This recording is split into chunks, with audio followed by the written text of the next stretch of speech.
On accueille tout de suite Pauline Roland, qui nous vient aussi de Rennes, qui est interne en psychiatrie, qui fait actuellement un master 2 de recherche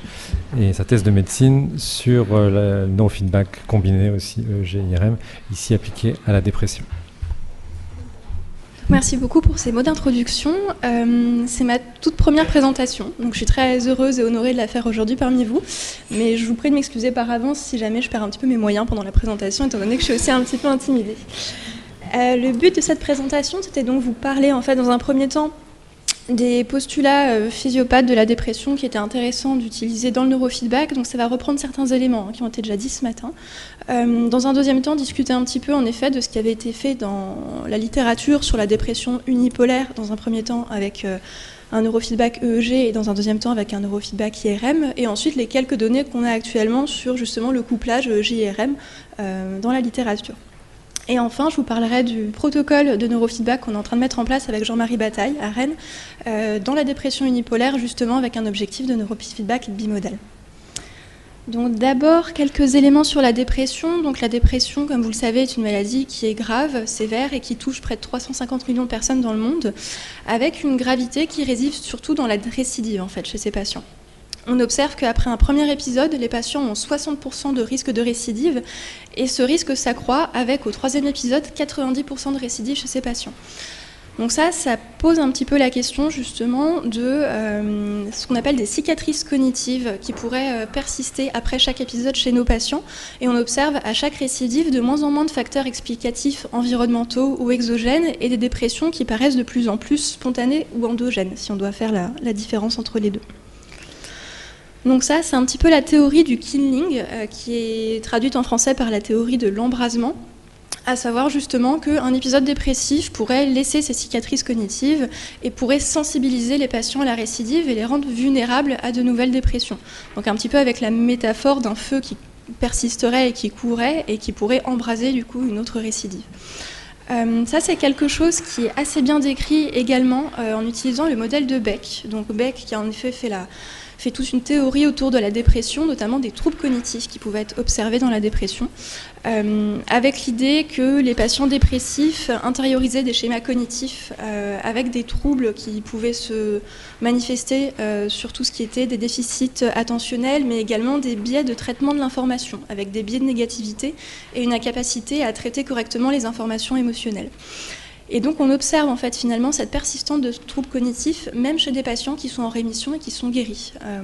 avec des papiers qui ont montré que quand on mettait des patients normalement guéris dans des situations de stress ou de remémoration de souvenirs négatifs, ils avaient une hyperréactivité à ces souvenirs négatifs. Donc c'est là qu'on voit en fait que ces processus dont je vous ai parlé, ces processus cognitifs sont assez intéressants et ça pourrait être intéressant justement de cibler les troubles cognitifs de remémoration et de biais attentionnels dans la dépression et dans nos protocoles de neurofeedback.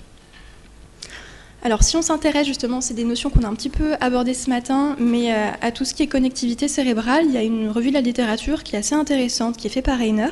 et qui montre bien en fait qu'il y a deux réseaux principaux qui sont atteints dans la dépression. Dans un premier temps, le réseau de la mémoire autobiographique, qui est plus connu comme le nom de réseau de mémoire, réseau par défaut en resting state, qui est un réseau en fait normalement qui est impliqué dans les processus mentaux internes. Et c'est un réseau qui va être extrêmement atteint dans la dépression par hyperconnectivité et par hyperactivité, et qui va provoquer chez des patients des ruminations pathologiques avec une incapacité à filtrer les pensées d'autocritique. Il y a un autre réseau qui est intéressant, c'est le réseau du contrôle cognitif, donc qui est impliqué dans toutes les tâches attentionnelles et dans les tâches à but dirigé, qui va être sous-engagé chez ces patients qui souffrent de dépression, avec une difficulté à s'adapter à l'environnement et une difficulté à filtrer des stimuli qui vont être non pertinents et qui vont être négatifs. Ce qu'il faut savoir, c'est que ces deux réseaux fonctionnent en anticorrélation, donc c'est-à-dire que normalement, chez un sujet sain, comme c'est montré dans la figure que met Reiner dans son papier, chez un sujet sain, quand il va y avoir une activation du réseau de contrôle cognitif, il va y avoir un désengagement du réseau de la mémoire autobiographique pour permettre justement de focaliser son attention sélective et de ne pas être parasité par des processus internes ou des ruminations. Et donc cette anticorrélation ne fonctionne pas chez nos patients, qui en effet, dès qu'ils essayent d'avoir une attention un petit peu sélective ou de faire une tâche à but dirigé, on va être complètement envahi par des ruminations pathologiques et donc va avoir un profil cognitif totalement autocentré. Donc ça, c'est deux réseaux qui sont intéressants, et la question qui se pose, c'est est-ce qu'il serait possible dans nos protocoles de neurofeedback de pouvoir faire des protocoles qui nous permettraient de désengager un peu le réseau de la mémoire autobiographique et de réengager le réseau du contrôle cognitif chez nos patients. Donc la question qui se pose, comme à chaque fois qu'on fait du neurofeedback, c'est quelle cible pour ces réseaux. Donc le premier choix de la cible qui a été fait en EEG, c'était la symétrie alpha. Donc d'où ça venait, c'était les travaux de Davidson et ensuite de Shankman, qui s'intéressaient au réseau motivationnel et au réseau de la récompense, en se rendant compte que ces réseaux étaient plutôt impliqués dans les zones préfrontales gauche, au niveau du cortex cérébral. Et ensuite, Shankman notamment, et puis Escolano dans un deuxième temps, se sont rendus compte qu'il y avait une asymétrie chez nos patients dépressifs au niveau du cortex cérébral, c'est-à-dire qu'ils avaient une diminution de l'activité du cortex préfrontal gauche, donc une diminution de l'activation du système de la récompense et des systèmes attentionnels, et donc cette asymétrie qui était parlante chez ces patients dépressifs. Donc cette asymétrie préfrontale a été utilisée dans les protocoles de neurofeedback EEG, notamment par Escolano, qui a monté tout un protocole chez une quarantaine de patients qui avaient 8 sessions de neurofeedback, où ils avaient comme métaphore de neurofeedback un carré qui changeait de couleur, et donc les patients devaient se rappeler combien de fois est-ce que le carré a changé de couleur pendant la tâche. Et donc il leur faisait des scores attentionnels et des scores de mémoire de travail, et montrait bien qu'après les 8 sessions de neurofeedback, il y avait une amélioration de ces scores, une meilleure rapidité dans la réponse des patients. Et sur le plan de la symétrie alpha, on voyait en effet une amélioration de l'activité corticale préfrontale gauche chez ces patients, qui était observable en repos, mais qui était surtout très parlante quand les patients faisaient la tâche cognitive. En IRM fonctionnel, c'est là que je vais un petit peu reprendre ce qui a été dit ce matin. Donc la cible de choix qui a été utilisée, c'était l'amygdale. Donc avec tout ce qu'on disait ce matin sur le fait que l'amygdale, c'est vraiment le noyau gris central qui va donner la coloration émotionnelle à un événement ou à un stimulus. Il a été également démontré, notamment dans les papiers de Jung, que l'amygdale était également impliquée dans l'attribution de la coloration émotionnelle des souvenirs autobiographiques. C'est l'amygdale qui est capable de dire en effet si un événement de la vie passée était plutôt positif ou plutôt négatif. Ce qu'il faut savoir, c'est que dans les littératures, il y a eu un parti pris de s'intéresser à l'amygdale gauche exclusivement, avec la justification que l'amygdale droite serait plutôt impliquée dans des reconnaissances automatiques de stimuli, alors que l'amygdale gauche attribuerait une valence à des stimulus plus complexes ou à justement des événements de vie qui sont un petit peu plus compliqués. C'est ce qu'on disait aussi ce matin. Normalement, l'amygdale s'active pour les stimuli positifs et les stimuli négatifs, mais chez nos patients dépressifs, on a une double dissociation avec une hyporéactivité quand il y a des stimuli positifs et une hyperréactivité aux stimuli négatifs. Donc Jung et Zotef, mais principalement Jung, s'est justement intéressé à ça dans un protocole qui a été présenté un petit peu ce matin déjà par Pauline Favre, mais qui était un protocole avec un bras neurofeedback IRM fonctionnel et avec un bras sham neurofeedback. Donc les patients qui avaient le vrai neurofeedback avaient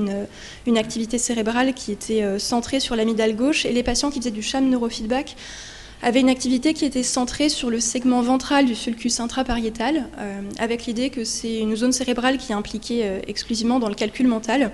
Donc c'est ce qu'on disait sur le fait que c'était difficile de vraiment cibler des zones qui soient exclusives de certaines fonctions, parce que Jung le dit bien, c'est aussi une zone qui est impliquée dans la distanciation émotionnelle et dans la stimulation sexuelle. Mais bon, pour autant, ça a quand même été utilisé dans le protocole. Donc son protocole était assez simple, avec en effet des blocs practice, run, etc., avec du repos, la tâche happy, simplement demander aux patients d'être le plus heureux possible, et puis après des tâches de comptage pour désengager l'amygdale et vérifier que les patients qui avaient un sham avaient vraiment un sham qui était centré sur le calcul mental.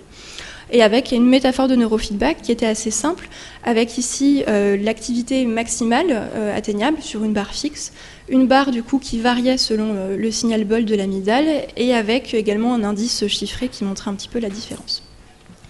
Concernant les résultats qu'a obtenu Jung, donc c'était bien sûr au bout de 2 sessions de neurofeedback une amélioration des scores de dépression, notamment la MADRS chez ces patients, qui était significative, avec un nombre significatif de patients qui avaient une MADRS qui chutait de 50%.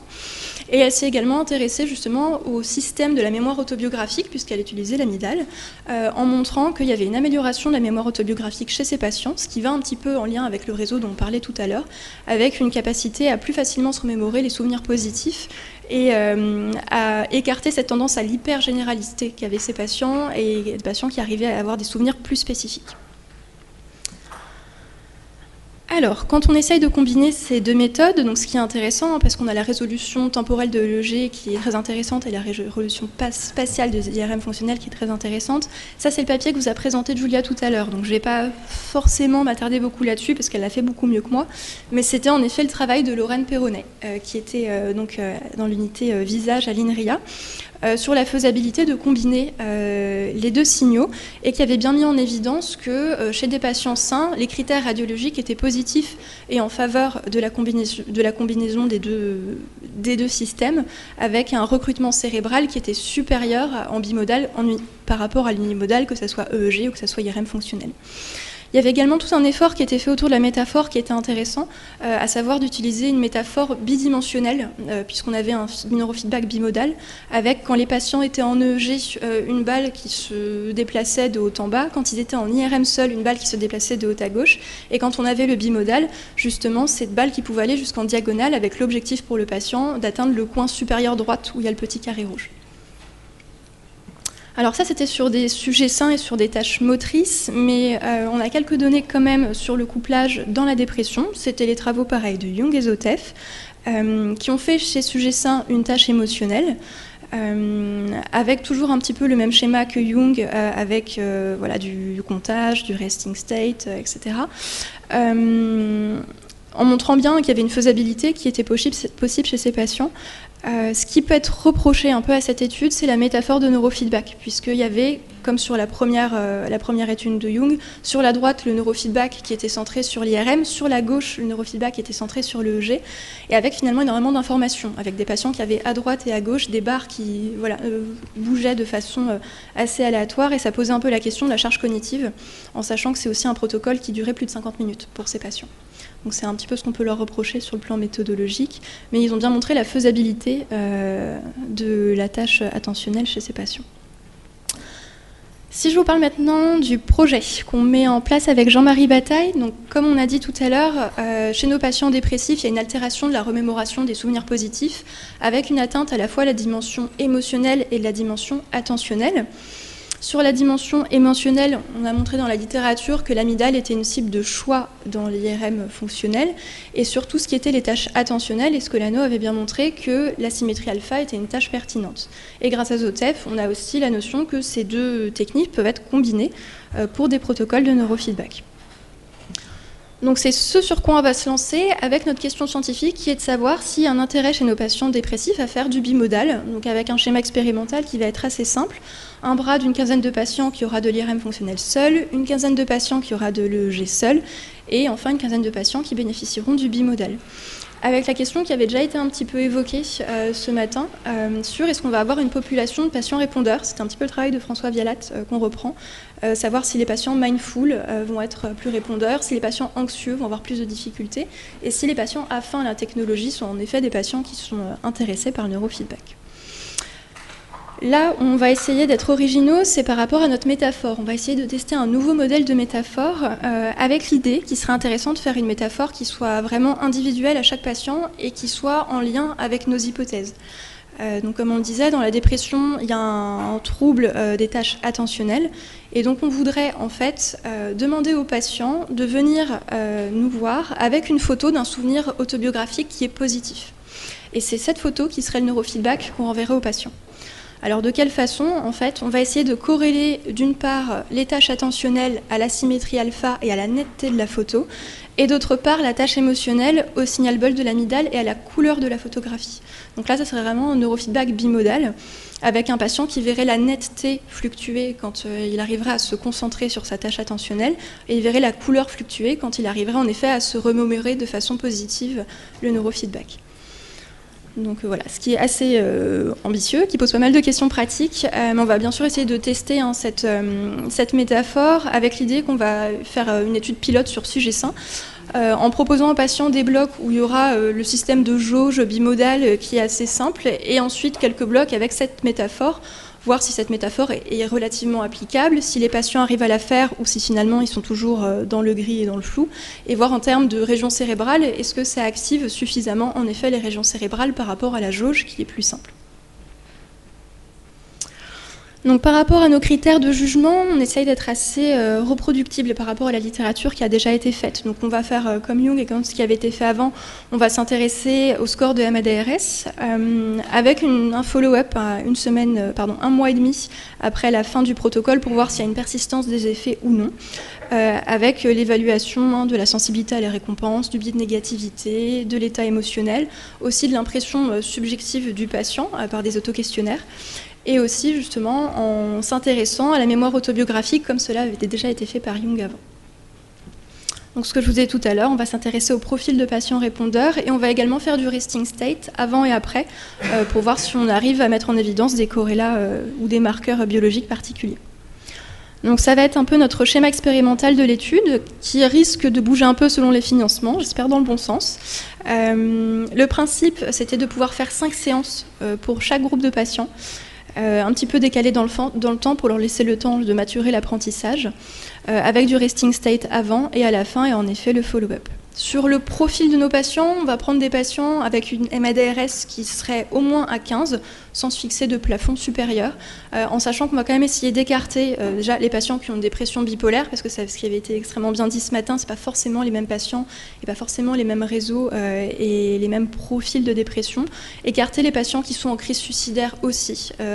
bon ça c'est un débat, est-ce que la crise suicidaire est une autre pathologie psychiatrique ou un symptôme de la dépression, mais qui risque d'être un facteur confondant. Essayer d'écarter aussi les patients qui ont des caractéristiques mélancoliques, qui de toute façon auraient beaucoup de mal à faire le neurofeedback, mais éviter des symptômes psychotiques ou des idées délirantes. Voilà. Après, on aura bien sûr tous les critères liés à l'IRM fonctionnel qui seront des critères d'exclusion. Mais voilà, on aura probablement plusieurs types de dépression, avec des dépressions qui seront anédoniques, des dépressions apathiques, des dépressions hostiles. Mais on aura justement, grâce à cette idée de profil de patient répondeur, ça nous permettra de voir si certaines dépressions sont des dépressions un peu plus de choix, entre guillemets, pour ces protocoles. Voilà, c'était ce que je voulais vous dire. Je vous remercie beaucoup pour votre attention.